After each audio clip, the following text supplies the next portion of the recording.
शहीद आजम भगत सिंह की जीवनी। दोस्तों, आज के इस वीडियो में मैं आपको दिखाने जा रही हूँ शहीद आजम भगत सिंह की जीवनी। देश की सरकार भगत सिंह को शहीद नहीं मानती, जबकि आजादी के लिए अपनी जान न्यौछावर करने वाले भगत सिंह हर हिंदुस्तानी के दिल में बसते हैं। भगत सिंह का जन्म 27 सितंबर 1907 को लायलपुर जिले के बंगा में हुआ था, जो अब पाकिस्तान में है। उस समय उनके चाचा अजीत सिंह और श्वान सिंह भारत की आजादी में सहयोग दे रहे थे। ये दोनों करतार सिंह सराबदा द्वारा संचालित गदर पार्टी के सदस्य थे। भगत सिंह पर इन दोनों का गहरा प्रभाव पड़ा, इसीलिए बचपन से ही अंग्रेजों से वो घृणा करने लगे। भगत सिंह करतार सिंह सराभा और लाला लाजपत राय से अत्यधिक प्रभावित थे। 13 अप्रैल 1919 को जलियांवाला बाग हत्याकांड में भगत सिंह के बाल मन पर बड़ा गहरा प्रभाव डाला। लाहौर के नेशनल कॉलेज की पढ़ाई छोड़कर भगत सिंह ने 1920 में भगत सिंह महात्मा गांधी द्वारा चलाए जा रहे अहिंसा आंदोलन में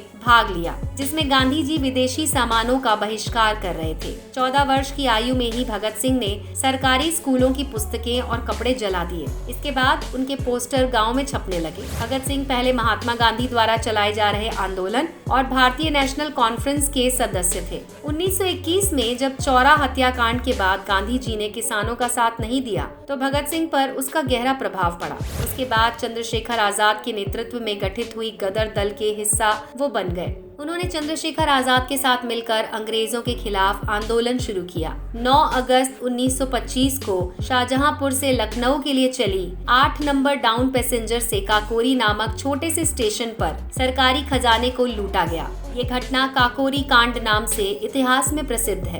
इस घटना को अंजाम भगत सिंह, राम प्रसाद बिस्मिल, चंद्रशेखर आजाद और प्रमुख क्रांतिकारियों ने मिलकर अंजाम दिया था। काकोरी कांड के बाद अंग्रेजों ने हिंदुस्तान रिपब्लिक एसोसिएशन के क्रांतिकारियों की धरपकड़ तेज कर दी और जगह जगह अपने एजेंट्स बहाल कर दिए। भगत सिंह और सुखदेव लाहौर पहुंच गए। वहां उनके चाचा सरदार किशन सिंह ने एक खटाल खोल दिया और कहा कि अब यही रहो और दूध का कारोबार करो। वो भगत सिंह की शादी कराना चाहते थे और एक बार लड़की वालों को भी लेकर पहुंचे थे।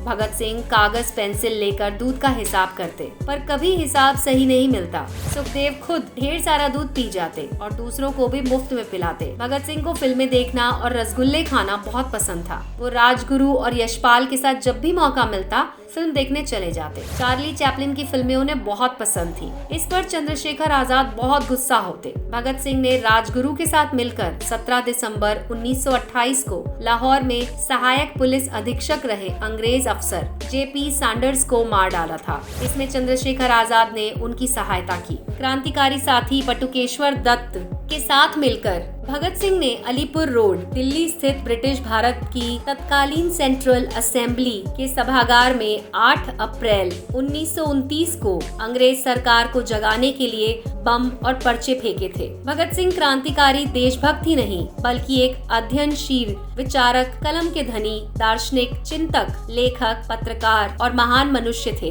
उन्होंने 23 वर्ष की छोटी सी आयु में फ्रांस, आयरलैंड और रूस की क्रांति का विशद अध्ययन किया। भगत सिंह अच्छे वक्ता, पाठक और लेखक भी थे। उन्होंने अकाली और कीर्ति 2 अखबारों का संपादन भी किया। जेल में भगत सिंह ने करीब 2 साल बिताए। इस दौरान वे लेख लिखकर अपने क्रांतिकारी विचार व्यक्त करते। जेल में रहते हुए उनका अध्ययन बराबर जारी रहा। इस दौरान उनके लिखे लेख व परिवार को लिखे गए पत्र आज भी उनके विचारों के दर्पण है। अपने लेखों में उन्होंने कई तरह के पूंजीपतियों को अपना शत्रु बताया। उन्होंने लिखा कि मजदूरों का शोषण करने वाला चाहे भारतीय ही क्यों ना हो, वो उनका शत्रु है। और उन्होंने जेल में अंग्रेजी में एक लेख भी लिखा जिसका शीर्षक था मैं नास्तिक क्यों हूँ। जेल में भगत सिंह व उनके साथियों ने 64 दिनों तक भूख हड़ताल की। उनके एक साथी यतीन्द्र नाथ दास ने भूख हड़ताल में अपने प्राण त्याग दिए। 23 मार्च 1931 को भगत सिंह तथा उनके 2 साथी सुखदेव और राजगुरु को फांसी दे दी गई। फांसी पर जाने से पहले